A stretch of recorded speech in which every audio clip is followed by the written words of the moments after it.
What is up, everyone, and welcome back to the channel. Now we finally compiled an exclusive level 3 plus tier list, and this is how it looks.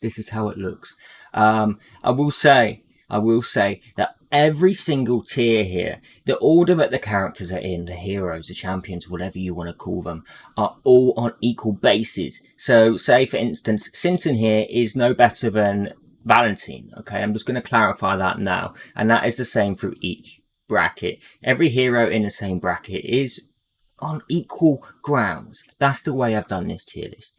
So I hope you enjoy it. Please do click like, follow, and subscribe. Comment below. It really does mean a lot. It really does. And I want to thank ACOS. I want to thank Bailey. I want to thank Octavian. I want to thank Cricket for helping with this tier list. It's had a lot of time put into it, a lot of debate as well. So, you know, it's not just my opinion. There has been a little bit of a shift up.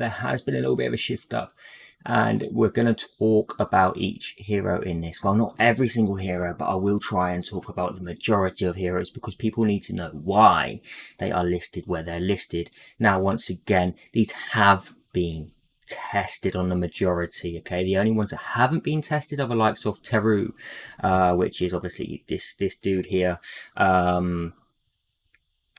Who else quickly haven't we been able to? Obviously, you can see the Thanatos, Little Jack are not in this this tier list. That's because I don't have access to the avatars currently, and I also haven't done any testing on them, so I couldn't really grade them myself. So until we have that test done, then we can grade them a lot better and give you the correct information.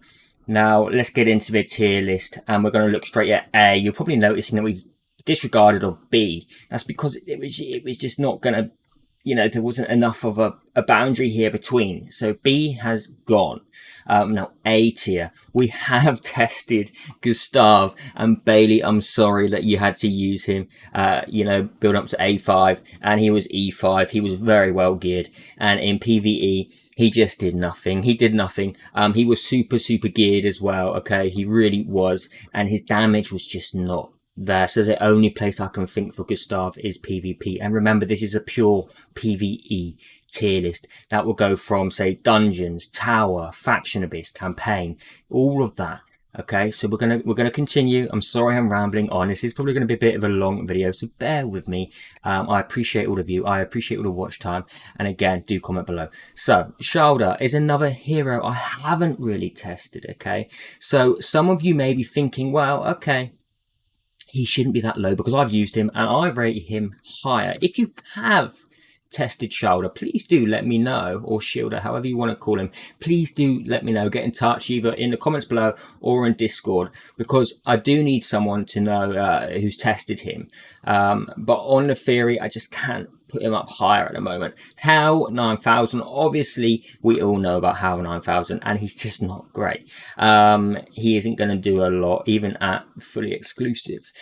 Carry, unfortunately, again, is always going to be down here. I think she needs a rework, or is it he? Is it a he? I don't know. Now Brynhild, yes, she is a mythic. Yes, she is a mythic, but she's more PvP. All right, she's more PvP. She's not going to do a huge amount in PvE for you. She's really not. Amalik, he does get some nice exclusives. He does, like his exclusive level 3. He'll get another chance of his skill 4, and he'll sweep again with an AoE of 100% attack damage. However, I don't know if that happens before he hits or after. If it's before, he could possibly move to S. I'm not certain on that one. If it is before that the debuffs land, then he could possibly move up. But other than that, he's not doing a huge amount. I mean, that ultimate that skill ability 4 is doing defense down 2 and tenacity down 2. So that's why I was on the edge of a Malik. Solly, he is a PvP hero in my opinion. Zach Zulu still needs a rework. So devs, if you're watching, please do give him a rework.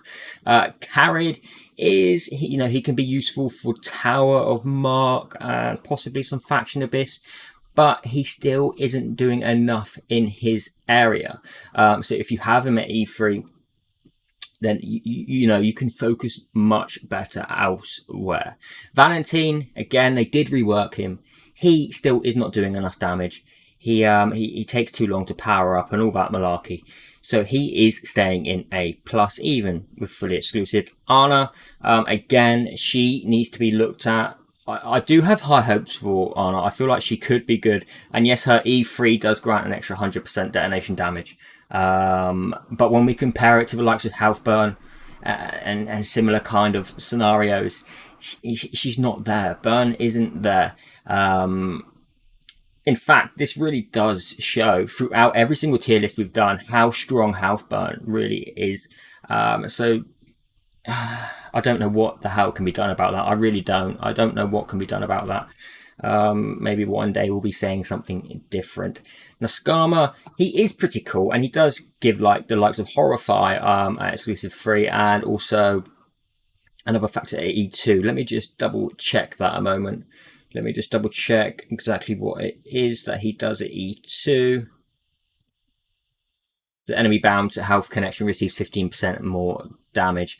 And after Imperious Curse successfully steals buffs, there is a 60% chance to inflict Horrify for 1 turn on a target whose buffs have been stolen.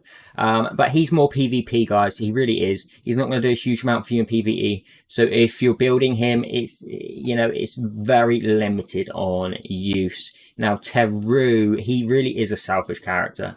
He really is a selfish character. And he's staying at A+, because we haven't had enough testing on him. I still can't see him moving up from this, even if it's in theory. If you can prove me wrong, however, please do. Please feel free to prove me wrong and let me know either in Discord or the comments below. Show me some proof of what he's doing for you. That would help everyone greatly and the community. Frick, I feel, is a PvP hero. He's not going to be much use in PvE, even at exclusive level 3. Now, Alat, actually, she does have a kind of a nice kit. She does have a nice kit, like she can counterattack, and then at exclusive level 3, it will increase the damage from between 40% and 100%. But I'm still not going to move her above A+. There's just too many other good heroes in here for her to be moving up. And I didn't, it looks clustered already. And she's not quite making that mark of S when we look at the heroes above. Olga, unfortunately, everyone will tell you she's not doing the damage that we need her to do. And also, I feel like her joint attack isn't a high enough percentage. I feel like that could be reworked. I feel like they could increase her joint attack capability or ability, the chance of that, to make Olga more worthy of building. Jennifer, again, is still staying in A+. I'm sorry to you Jennifer lovers, I really am. But she just is, for AoE, she will help, don't get me wrong, early, mid-game. But coming late game, you're not going to be using her at all. She won't be doing anything in Tower of Mark. Possibly a little bit in Faction Abyss, but nothing huge because she doesn't do the massive damage. Garena has actually moved down from S. She has moved down from S, and that's because, yes, she does have a nice niche kit with the AoE revive and the health regain and things like that, but she too is not used in much of the content late game. And this is obviously E3 tier list, E3 to E5 shall we say, because the E5 is just extra stats. We have all the exclusive abilities available, but compared to a lot of the other heroes, like she won't be used in Force Mark Tower, Faction Abyss, she's even, she's not used much. We can use much better in that area. Campaign, you're going to be past campaign at this point anyway, if you're up with these E3 kind of characters, and there's just better options as well. So Garena stays in A+. I'm sorry again if that has offended anyone. Now, Ariel is staying in A+ as well. That's because her exclusives don't really do a huge amount to Ariel.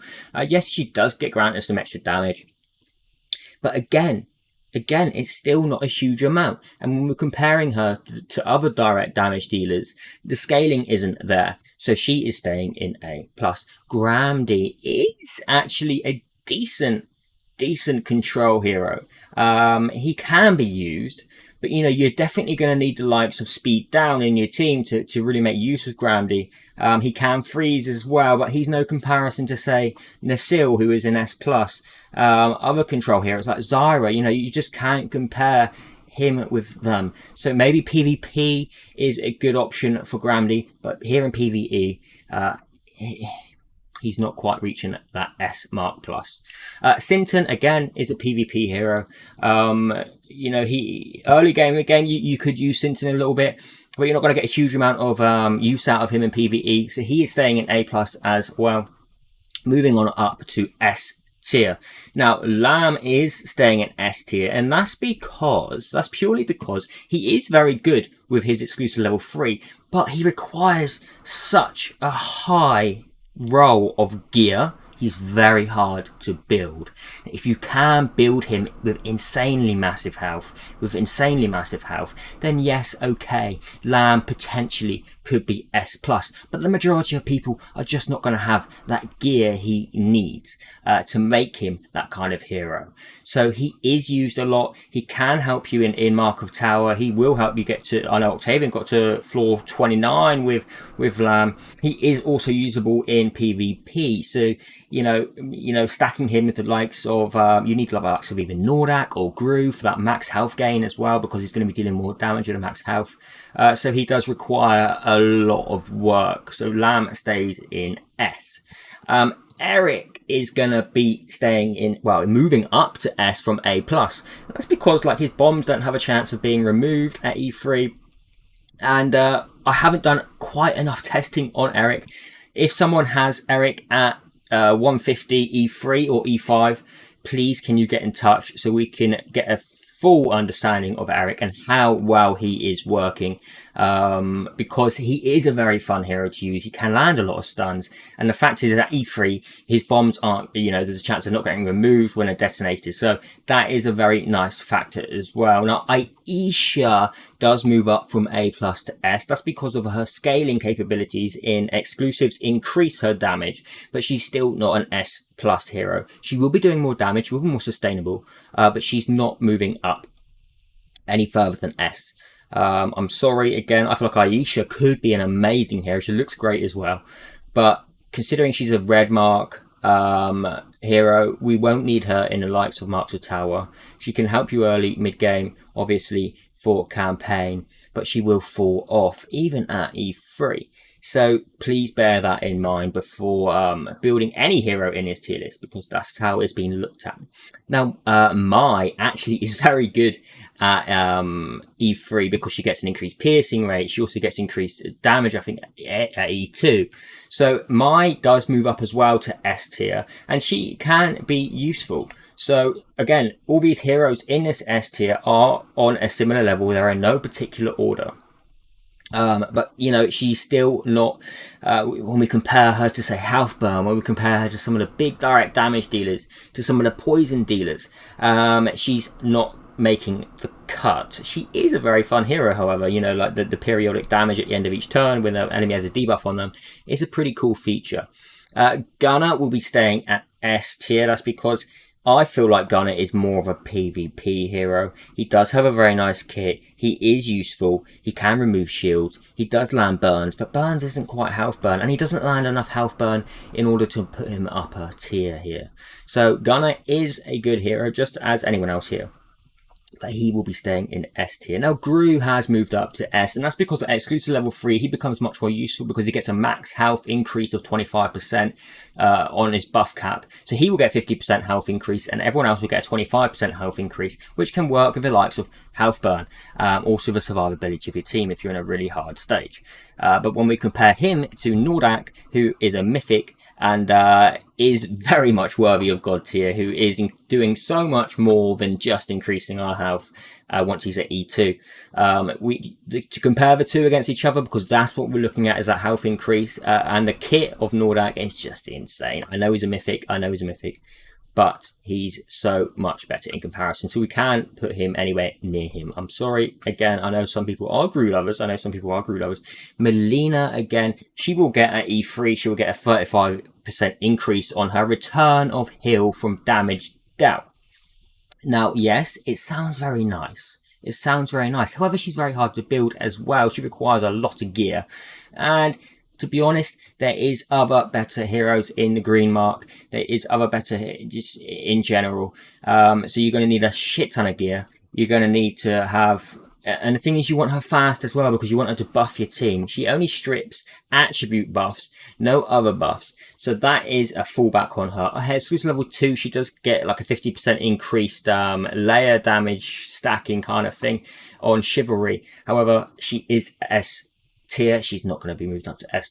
She just requires too much gear. However, if you have Melina in a team and are working successful high-end dungeons or clearing towers with her, please, again, let me know. In any of these heroes, in fact. Zyra will be staying at S tier. She's much better in PvP than she is PvE. However, she's still very useful in PvE for that control. And the fact, you know, she has some pretty cool exclusives. Let me just quickly go and recheck Zyra's exclusives, because obviously when we're talking about them, it's to keep it all on the top of your head, guys, is hard sometimes, all right? So I apologize if I am going in just to quickly check. Like, level 2, she gains an extra 25% effect hit, which is huge. Level 3, Haunted Knight, there is the same chance to additionally inflict resistance buff for 1 turn and a 50% chance to make the inflicted control effect cannot be resisted or removed. So those are very nice. But the thing is with Zyra is it's all very random. It's like, it's not a freeze or it's nothing guaranteed. It can be random. So that's why I have Zyra here in S tier. If it was like Nasil, where it's a guaranteed freeze, where the enemy is incapable of moving, she would be in S+. Now, Natalie, people will be thinking, why is Natalie in S tier? Well, at E3, she has some really nice abilities. And again, I'm quickly going to go and check because I have been building her myself. I have done some testing. She can work very nice with a bleed team. However, bleed is still very underbuffed. It needs a buff. Bleed needs to be reworked in some way because it's very tough. It's very tough to do a lot of damage with bleed. Where is she working on? There she is. Dragon Tribe. Okay, so at exclusive level 2, she restores health by a certain percentage based on the layers of bleed the target has. When she deals damage to enemies under bleed status, if the target has more than 5 layers of bleed, restored health is still based on 5 layers, which isn't huge. But at level 3, increases Natalie's attack by 1% up to 50%. For every 1 layer of bleed she inflicted on an enemy, the buff can't be removed. It's more about her exclusive level 1, to be honest, when there's a 50% chance to reset duration of bleed of the target when Natalie attacks actively, and she has a chance to cast her AoE when she's using her basic. That's her passive, so she can constantly be resetting bleeds, so it's refreshed, but it is a 50% chance. So Natalie does deserve to be in S tier here. She can really help activate some of your other bleed heroes if you're building those bleed teams. If you have the likes of some of these above, Nidrolda and Elena and Hizaro, definitely try pairing her with one of these, because you don't want to be doing too much bleeds, obviously, because the way it works is the way it's inflicted is the one who deals the bleed damage. So you've got to be careful on how many bleed heroes you're using. Maeve is staying in S tier. She is very good for Guild Boss, but the rest of the content, she isn't amazing. Green Tower, she doesn't quite, she doesn't do enough damage in order for us to help really nuke down targets. And we are talking late game here. These are E3, E5. So, it is a very high-end tier list. But the majority of players, some players will have, say, one of these in here. Will have one of these in here that's really going to help them progress the game because they're on a high tier. And all of these above will help you a lot throughout the whole game. If they're exclusive 3+. So Vera, again, Vera isn't the best of healers. She does give you a crit rate buff. She does an exclusive 1. She gives you a periodic heal. However, her other 2 exclusives aren't really massive. She restores self-health by 10% of max health at the beginning of each turn. And when Vera is killed, she inflicts silence on the attacker for 3 turns. The effect can't be removed. Now that is nice, but it's only to 1 enemy. And obviously she's dead then. So it's not mega. It's not mega. Moving on to Horus. Now Horus was a really tough choice, okay? And some people are probably going to say you need to have him at S+. However, I do have him at E5, A5, and he is an S tier hero. He does have some really nice effects, like his, I think, exclusive level 2, he gets a 30%, well, he will pursue an attack on an enemy that is under, or at 30% or underneath 30% health, which is nice, but obviously you need that extra damage from other heroes. His Storm Rush? His second ability where he AoEs, he will remove shields and deal some extra damage as well. That is nice too, but he's not a massive damage dealer. He's not massive, and he stays in S for that reason. He needs to be very well geared. He needs to, and he needs to have a lot of support as well from other people to ensure he's pursuing targets fast. Alahan will stay at S. Alahan is a nice hero. He is a good healer. But his exclusives at level 2, it cleanses all attribute buffs from all allies before restoration, then grants 1 layer of heal for 2 turns. Level 3 is he detached, he steals all enemy shields instead and grants all allies a shield by 20% of Alahan's max health for 2 turns after casting Detach. Now, yes, okay, Alahan can help a lot of people, but when we compare him to the likes of other healers that we have in Force Mark, he's not as good. He's not as good. And you can probably see already that Elena is up in the God tier up there. We're going to get to that in a moment as well, because she definitely deserves that. Everyone is sleeping on her who is not using her.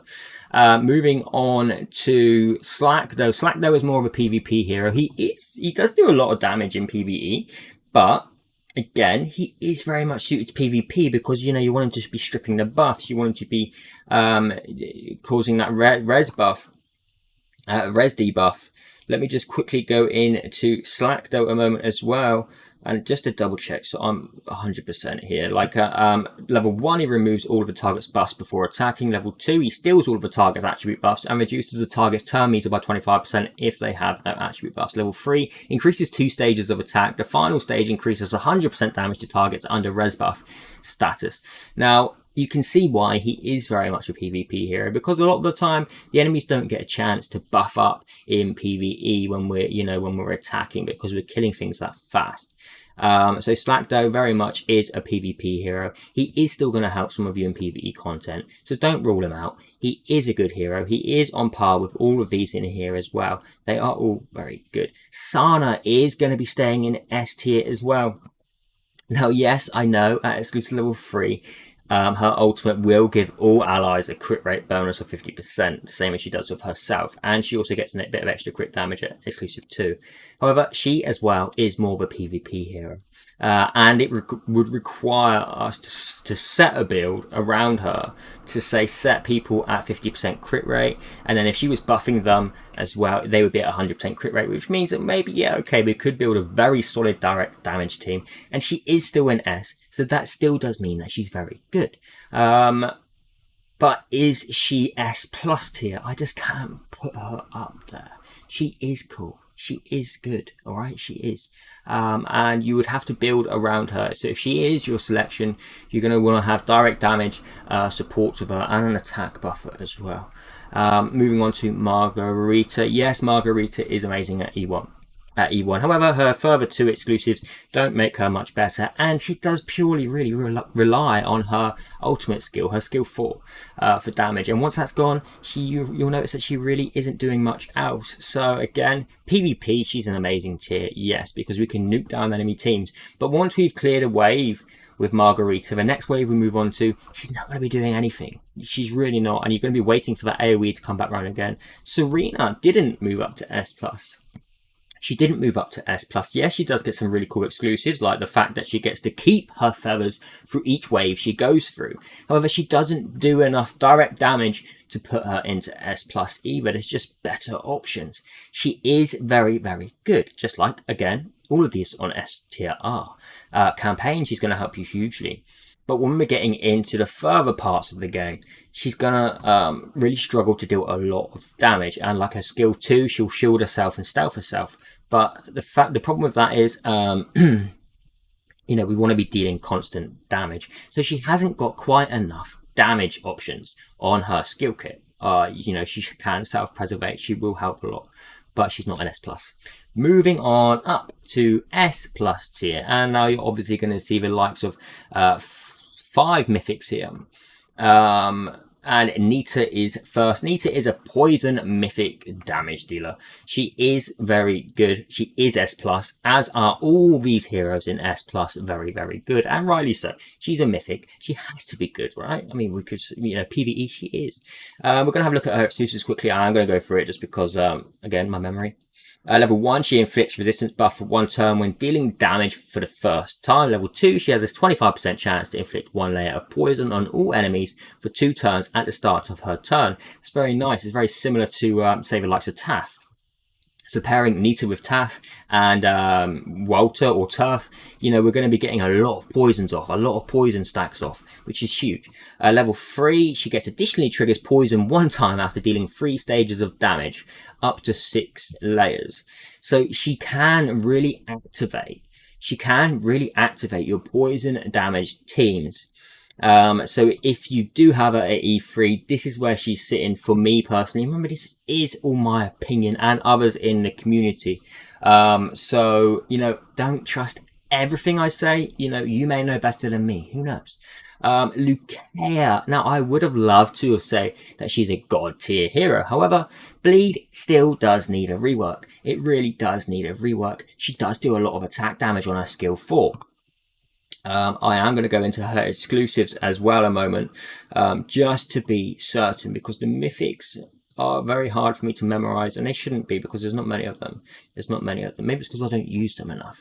Level 1, she gets Lucaia, grants herself a shield by 30% of max health and stealth for 2 turns after casting it. Now, it's all well and good, but I'd rather see an attacking exclusive for a mythic or a mythic attacking hero. I don't understand why they're putting self-preservation in there. And level 2, she reduces the cooldown of a random active skill by 1 turn.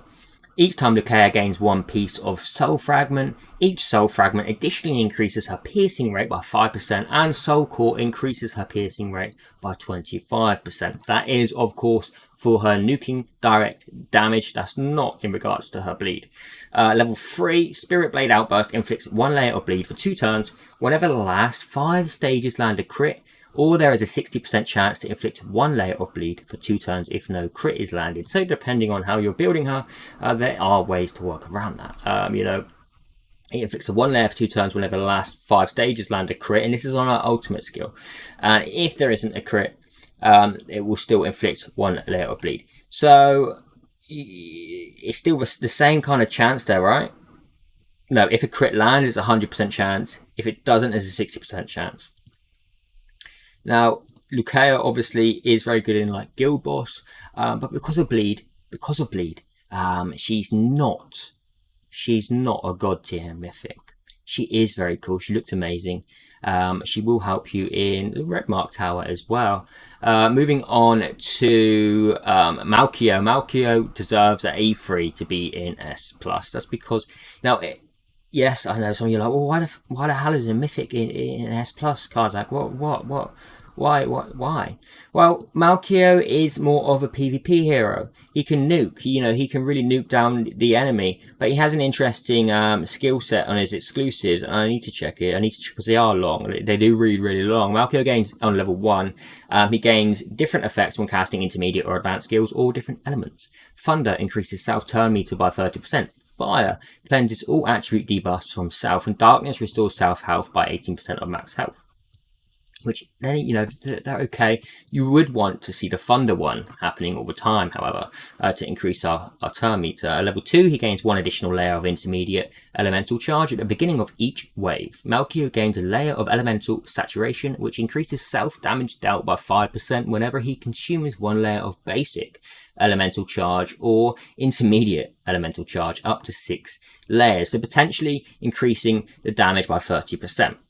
Damage dealt, so that's all of the damage. Level 3 is the one where he becomes really effective for Malkio, because he advanced Thunderstruck ignores shield, damage immunity, and immortal, which is huge, okay, because anyone that's obviously under damage, like Nordak doing damage immunity, he's going to ignore it. Shield, he's going to ignore that. He's going to hit straight for health. And Immortal, he's actually going to kill you. So that's huge. Each stage of attack reduces the target's turn meters by 15% or 25% when landing as a crit. Advanced Blaze crit is guaranteed. This attack has an additional 140% damage. Meanwhile, it has an additional 25% piercing rate for targets with debuffs. Advanced Dark Befalling deals extra damage, caps at 300% of Malkio's attack by 12% of the target's maximum health. So there is a lot to Malkio once he gets to E3, and he does deal a ton of damage. So he will sit there as an AoE clearer in S+. Now, Allcaster will be staying at S+ as well. I believe he was S+ in the E1 tier list. 1 second. So obviously gets self-damage immunity on his exclusive 1. If he's below 50% after taking direct damage, he's immune to turn meter reduction. Level 2, he increases all allies' attack by 40% for 2 turns, which is a nice exclusive there, because you know we can really replace some support. Level 3, he gains 1 more action turn when he inflicts a kill. So again, if he's nuking down a target, and he is a single target damage dealer to some extent. No, he's not. He's AoE. What?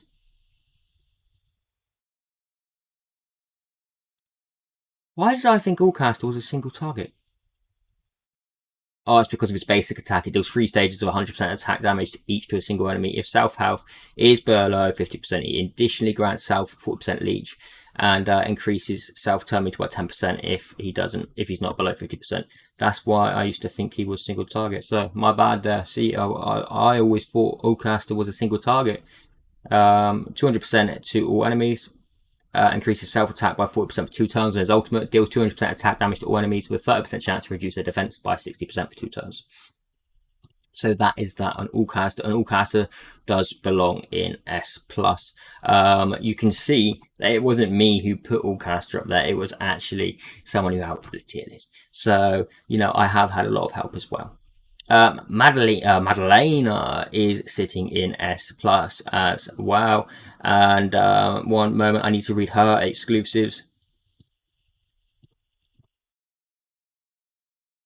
So level 1, the first stage of damage is guaranteed to reduce the target's defense by 60%, which is going to help a lot of our supports going in, our attacking kind of heroes, you know, not supports. Inflicts 10 layers of Primordial Seed on the target whenever an enemy inflicts a kill. And Spirit Parade for targets who have 5 layers or more of Primordial Seed increases the piercing rate by 35%. For targets who have 10 layers of Primordial Seed, every 1 layer of Primordial Seed Tongue Twister increases the damage taken by 8%, and the damage caps at 120%, so she can do some pretty nice AoE damage with those Primordial Seeds stacking. Okay, that's the Mythics. Now I will probably be okay talking about the exclusives again now, so moving on to Yoko, who does move up to S+ after she's at A3. That's because their exclusive level 1 will grant us to jump from 1 enemy we kill to the next, to the next, to the next. As long as she kills with them, it does degrade slightly, but it does do a lot of damage. At exclusive level 2, God, I said I was going to be okay. I'm not. I'm just not. I know one of them is focus. Level 2, it increases the leech or critical damage granted by each layer of focus by 3%. Meanwhile, increases the damage increased or reduced by flexible stance to 30% when focus stacks up to 10 layers. Now, that's important because at E3, when a battle starts, Yoko gains 3 layers of focus straight away. Afterwards, she gains 1 layer of focus at the beginning of each turn. So that as well is very nice, making Yoko a much more suitable damage dealer once she's at E3. But you know, she really is S+ tier category. Nid rolled. Okay, yes, he is a bleed hero, but he's just got such a crazy skill set. He deals so many extra damage, so many extra attacks on his exclusives. Like his first one will make his first exclusive is like Sword Master's Fury will attack again onto everyone. His exclusive level 2, I need to check his exclusive level 2, but I'm pretty sure his exclusive level 3 increases the attacks up to 8 times, which is massive. Is he in Eternal? No, he's not. Wizard's Eye. Wizard's Eye. Yeah, so Sword Flurry increases the number of attacks to 8 at level 3, and at level 2 it increases the chance of converting direct damage to bleed damage to 80%. So Nidrold is a very good E3 hero. However, you're going to have very good gear to make that bleed good. So we can make it good, but we need crazy gear to make it good. Bleed again, devs. It needs looking at. Something needs to happen. Now Hizaro is very good as well. He is a bleed hero, but he's slightly different than Nidrold in the fact that he'll use his ultimate. He will gain more. I'm going to make sure I'm correct on this because he does have an interesting kit. Level 1, he additionally triggers the target's bleed one time up to 6 layers. Level 2, Hizaro restores self-health, so he's very self-sustaining by 35% of max health and increases self-attack by 40% for 2 turns whenever an enemy target under bleed status dies. Now, level 3 is where it gets interesting because dismembering also inflicts blade mark on the target, which makes the target take 20% more direct damage dealt by Hizaro and 15% more bleed damage by Hizaro. He can only inflict blade mark on one hero though, or one enemy, sorry, and that's why he's very good in the likes of Guild Boss or for helping take down tough bosses. So Hizaro deserves to be in S+. Now, Walter is definitely an S+ hero with his poisons. Do I need to go into the exclusives of Walter? I guess I do. I was talking to someone in Discord yesterday about Walter, and I was saying that potentially build him on an attack, crit rate, and effect hit build. However, he did come to the conclusion that I was wrong, and he was much better on attack, effect hit, and mastery. The only reason I said about the crit rate is because he does deal AoE damage and attack damage at the same time.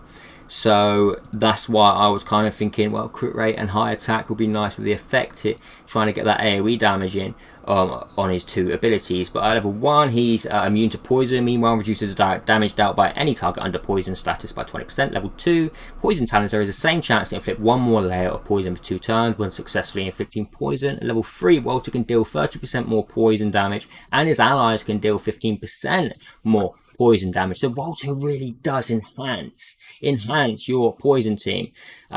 He's very good, especially with the likes of Taff and Turf as well, because Turf obviously does counter attack, and he will come in and he will hit on anyone hitting the team. So we're getting a lot of poisons there, and then obviously Nita. So you can imagine Nita, Taff, and Walter is a very, very nice combo just because there's so much poison on the team. Now Taff, I need to quickly check his exclusives. Taff is this good-looking dude here from the Foresters. Level 1, he will reset the duration of all damage over time, so he's very good in that case. He is a support, okay, so it's hard to get Taff doing a lot of poison damage.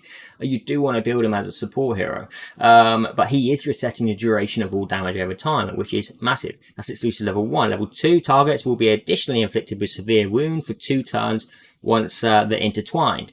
Level 3, he increases the poison damage dealt by Taff by 50%. So when you stack that 50% for Taff increase, and then Walter's increasing Taff to make it 65%, even though he's not got a huge amount of attack, he can be dealing some nice poison damage, and he obviously has some great skills there to contribute towards other poison heroes. Now Megan moves up to S+ once she's E3. That's because her exclusives just make her very, very, very good, and she does need E3 to really be useful, unfortunately, because, you know, Megan has a really nice kit. You're going to want to be using her ultimate and her basic skill. Try and ignore her skill too, because it's just not quite as effective. It is basically, it's just damage scaling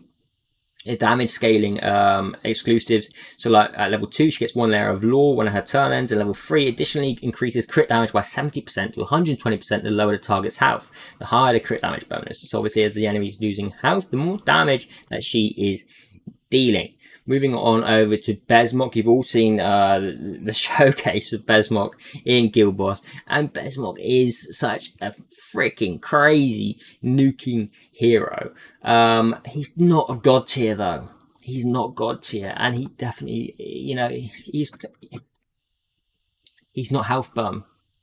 He's just not health burn. That's the problem, and this is how strong Health Burn is. Level 1, he has a 50% chance more to inflict Dark Lightning and triggers up to 2 additional attacks. So once Dark Lightning is on the enemy, you know, he's going to be dealing those extra attacks as long as Dark Lightning is on. He has the extra chance from level 1, however. Level 2, he attacks 3 more times if it inflicts a kill. Besmok additionally gains stealth for 2 turns. Now, level 3 is the big exclusive for Besmok, because Hidden Lightning, Besmok has a 15% more chance to inflict Dark Lightning, which can be stacked up to 2 layers, meaning he can just boom, boom, boom, boom, so many attacks, one after another, making Besmok such a crazy direct damage dealer. He's very, very, very good. Guhana is a very good support hero. I'm not going to go into her exclusives. But she is a very good support hero. I will go into her exclusives. Oh, goodness me. I'm trying to make it quick because I don't want people like, God, this is taking forever, cards. Like, but then I need to talk about my reasoning as why they're placed where they are. At level 1, she also cleanses 5 layers of damage over time, debuffs from all allies, which is massive. That's on her Lunar Recovery. Level 2 increases the speed bonus to 40%. So instead of speed 1, you get speed 2. Level 3, Lunar Shelter effect will no longer be reduced by 50%. Now, just to clarify, what was Lunar Shelter? Reduces the direct damage taken by all allies by 8% when Guhana survives. This effect is reduced by 50% 2 turns after Guhana acts. When multiple skills increase its attribute, only the strongest one will take effect. But it will no longer, the effect will no longer be reduced by 50%. So that is super, super nice. Now, moving on to Hoth, and yes, Hoth does deserve to be in S+, and that's because he's just such a good support. He's massive. He's used in so much content. He's very good for Guild Boss as well. Obviously, we did do a showcase on Hoth, but if you didn't watch it, then we can talk a little bit about Hoth. Hunting Groove inflicts hunting on the enemy with the highest attack instead, increases all allies' attack by 40% for 2 turns when the enemy target under hunting status is killed. Level 2, he inflicts Feebleness 1 on all enemies for 2 turns before casting Scroll of Arrows. And level 3, Hoth casts God of Archery's Arrival 1 more time on the first target inflicted with hunting at the beginning of each wave. So as soon as that target has, at the beginning of each wave, they have the hunting mark on them, Hoth is going to hit them a bit and deal some damage. He is a very, very good support. Moving over to Mewtwo. I call him Mewtwo, or is it Mewtwo? It always reminds you of Mewtwo. I do need to read this as well. Oh, God, what? I didn't prepare well enough, guys. There he is. There in his Brotherhood, Mewtwo.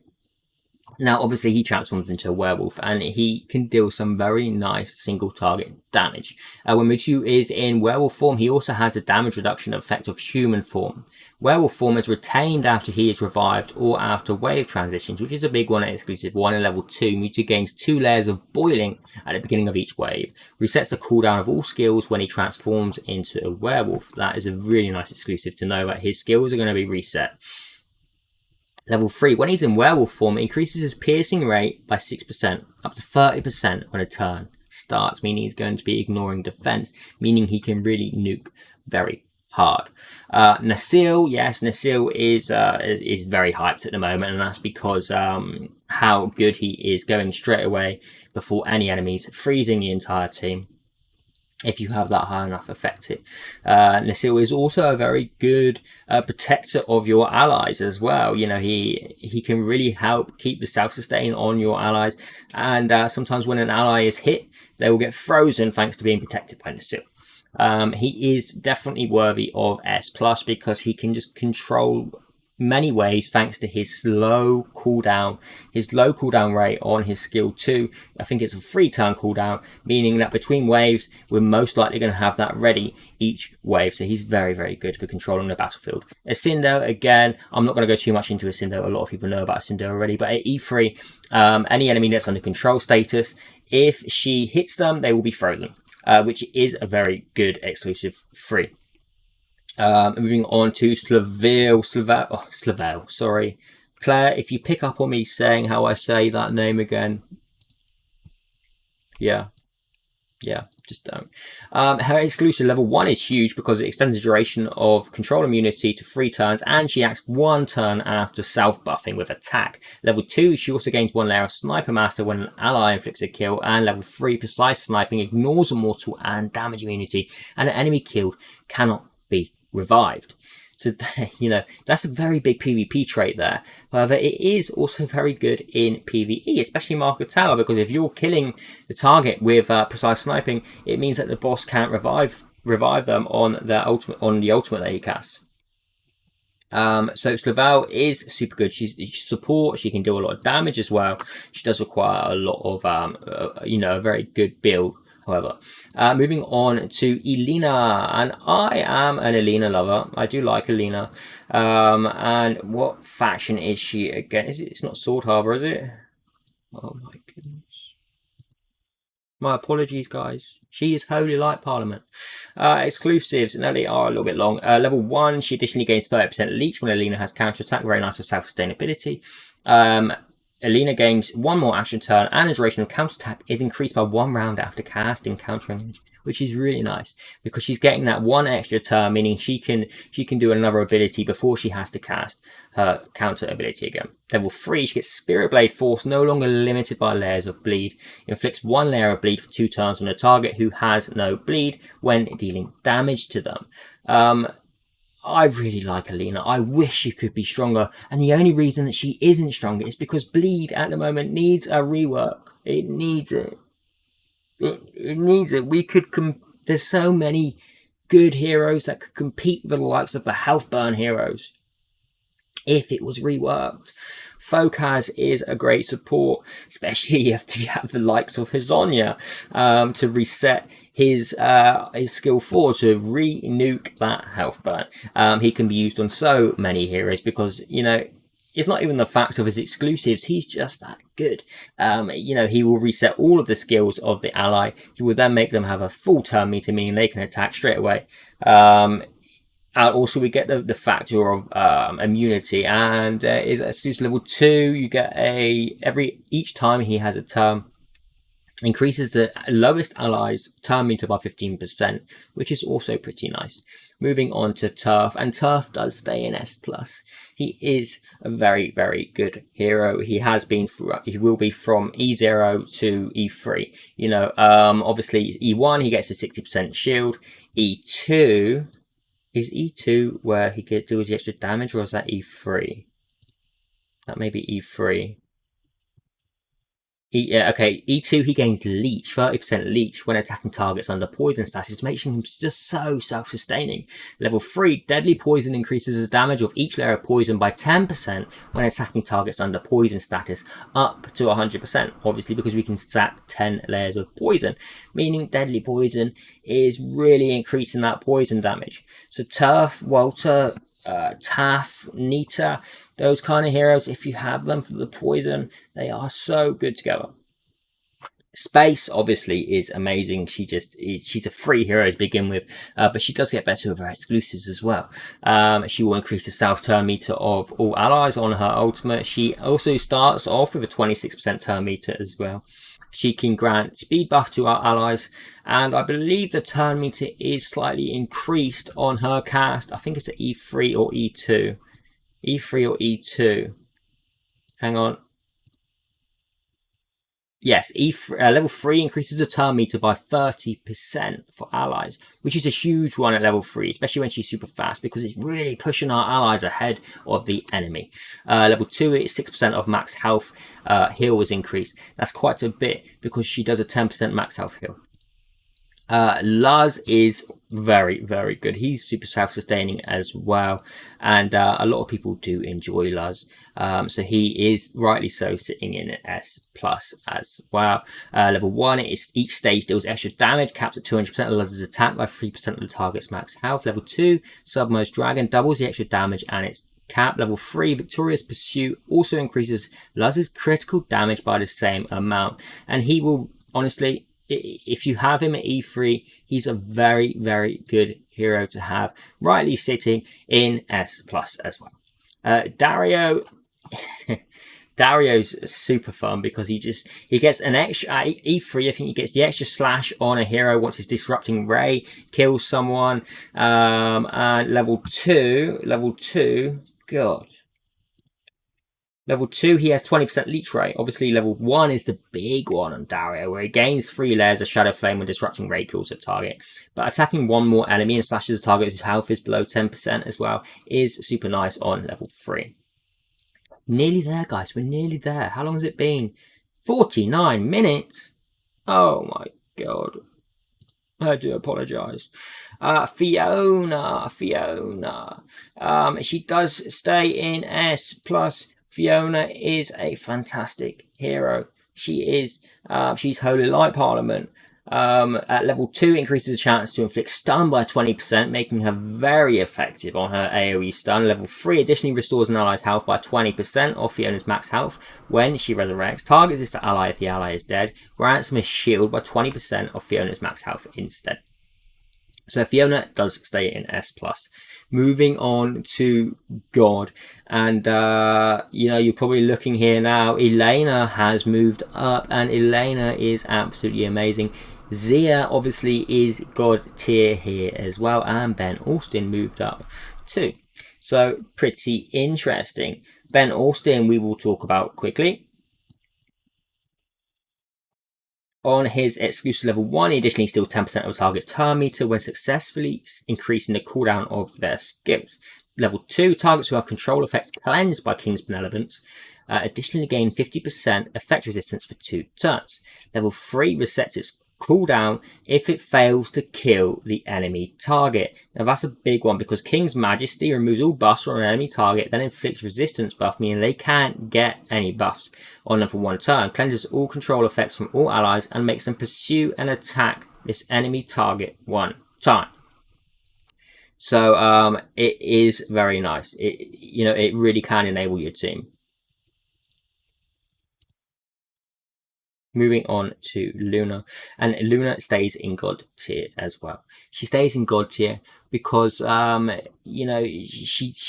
once she's got her exclusives, she doesn't need to have health regeneration on, cause attack up 2 to her allies. She can resurrect her allies. She is so useful in Force Mark Tower. She's very useful in Faction Abyss as well. She's useful in dungeons too. No one can deny that. Yes, okay, Nordak may be E2 may really help your team more because you have Hazonia and Malia. But overall, Luna is always a very solid choice. Lucifer moving on, he is fantastic. He's the best single target damage dealer in the game. He will stop getting his reduction to critical damage, I believe it is, after getting a crit rate on his basic attack. He can inflict feebleness 2, and his level 3, what does his level 3 do? What does his level 3 do? His level 3 reduces all enemies' defense by 60% for 2 turns. If Lucifer inflicts a kill with Karma, then cast Karma once more on a random target. The effect can't be triggered repeatedly, however. So that is obviously super nice. Nordak is very hyped at the moment. I think that's thanks to Mac Chan. Mac Chan, was it you, Mac Chan? I think it was. Level 1, additionally inflicts resistance debuff for 1 turn. Level 2 is a big one because it really helps our health burning teams. Increases all allies' max health cap by 25% for 2 turns. And level 3 increases the defense damage by 40%. However, he's not really needed to be at E3. It's if you're building Nordak, you just really want to focus that E2. Now we have Elena, and Elena is absolutely fantastic through all content, dungeons, Tower of Mark, campaign, Faction Abyss, everything, because she's just got she does everything, and she definitely deserves to be in God tier. Shield of Evil, there is also a 70% chance to reduce all enemy speed by 40% for 2 turns. That's speed down 2. Level 2, she increases the crit damage of all allies by the same amount of crit damage reduced of all enemies. That is when she busts, she protects us from a certain amount of crit damage, but she's also increasing the crit damage of our direct damage dealers. Level 3, Shield of Good, additionally grants for all allies a shield by 30% of maximum health for 2 turns. In fact, she's really rivaling Alec. She really is rivaling Alec. once she's E3. She's fantastic. Zia, of course, is a god because she can... Oh, God. Level 2, she gets an increased piercing rate and increased damage to her ultimate. And if her ultimate kills at E3, it means that we're going to we have a fresh turn again to nuke enemies down, so we can pick them off one by one, and we're causing good AoE damage as well. You see me clear campaign with her on my beginning account, and you know, Zia E3 is solid in all areas of the game. Sigmund is crazy good as well. He can do a lot of health burn. He will become immune to health burn and convert health burn actually into a heal over time once he's at E3, which is massive. He gets extra... Wait, is that E2 or E3? Is that E2 or E3? There's one that increases... No, level 2, he's immune to freeze and health burning. Meanwhile, when he is inflicted with health burning, it will be converted to heal, which is just massive, especially in PvP. PvE, he's just solid as well, you know. Flame Bombardment, it has a 50% chance to additionally inflict 1 layer of health burning for 2 turns. That's at E3, of course. So once he's there, he's just so good. Catherine, we've talked about Catherine a lot. And she obviously is fantastic. She's used everywhere in the game. Cleanses 1 layer or debuff for every ally at random when burst of energy is triggered. That's level 1. Level 2 increases the shield value to 60% of maximum health. Level 3, she gains 1 more action turn after she releases Solid Guardian. So she can cast her consolidation and then counterattack and shield it. You know, it's just crazy. It's so good. Catherine is obviously a god. And Alec, the one that people really didn't like, is used in a lot of areas. He's a support god as well. However, Elena is challenging him on that. She is. Level 1, she also grants all allies resistance debuff for 1 turn. Level 2, he steals 2 layers of a random buff from the enemy target with the highest attack at the beginning of a turn. That is super nice, especially in PvP. We will add as well, because you know, it really means that he's really stopping those enemies from getting those buffs. He's actually stealing them for himself. Level 3 also grants all allies shield by 30% of maximum health for 2 turns. That's with consolidation 2. So you know, he's a great support hero. Now Hazonia, Okmin, Melia, do I need to talk about them? No. Am I going to talk about them? Yes. Firstly, Hazonia, who is obviously arguably the best health burning hero in the game. Paired with Okmin, Hazonia is insane. If you don't have another health burn hero with Hazonia, he won't be quite as good. But once you have another partner for him, he is just fantastic. Level 1 additionally triggers health burning to deal damage once. Level 2, Hazonia can deal 15% more health burning damage, which is massive. Level 3, Bully, which is what people are starting to call me, Kazakh the Bully, increases each layer's extra damage to 5% of the target's max health. Meanwhile, increases each layer's max damage to 16% of Hazonia's max health. So he just improves through each exclusive. Moving on to Okmin in Doom Legion. Now, of course, his level 1 exclusive isn't the biggest, but it does help him really heal himself more. So it increases the restoration rate of Catalyzer by 50% and the restoration rate of Detonating Burn to 300%. So he will gain a lot of self-sustainability. Level 2, Okmin takes 25% less damage over time and 25% less direct damage from enemies taking damage over time. Level 3 is his big one.